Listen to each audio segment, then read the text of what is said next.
دھتکارا ہوا ہے، اس پہ لعنت ہے، وہ اللہ کی رحمت سے مطرود ہے، جو اللہ کے لیے نہیں غیر اللہ کے لیے قربانی کرتا ہے، گردن پہ چھری چلاتا ہے۔ اور یاد رکھنا چاہیے قربانی کرنے والے کو کہ وہ بدعت کے قریب رہ جائے، تو کہ بدعت یہ ایک ایسی بیماری ہے شرک کے بعد کہ جب تک اس کو چھوڑا نہ جائے انسان کی کوئی دعا اور توبہ بھی قبول ہی نہیں ہوتی۔ اللہ عز و جلال نے رکاوٹ ڈال دی، پردہ لٹکا دیا ہے کہ جو بدعتی ہے اللہ عز و جلال اسے دیکھنا بھی پسند نہیں کرتا۔ اور آپ یہ بات سن کے حیران ہوں گے سیدنا حسن بصری رحمت اللہ علیہ کہ جو بدعتی انسان ہے لا يقبل اللہ حجا ولا عمرة ولا صوم ولا صلاة من صاحب بدعہ، نہ بدعتی کا حج، نہ عمرہ، نہ نماز، نہ روزہ۔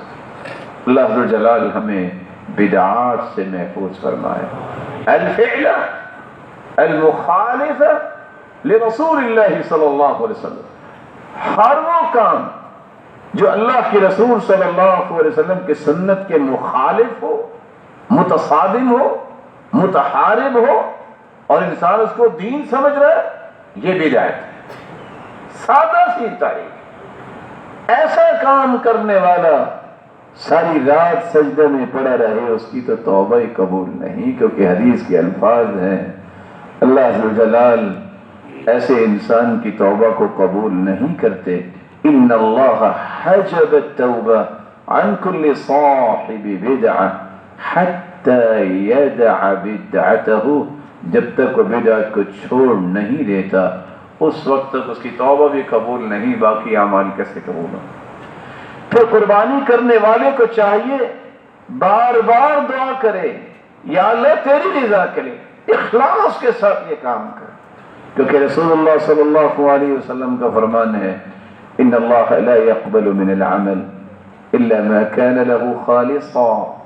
وابتغي به وجهه، اللہ جلال سے وہی عمل قبول کرتے ہیں جو خالص اللہ کی رضا کے لیے ہوتا ہے، جس سے اللہ جلال کی خوشنودی مقصود ہوتی ہے۔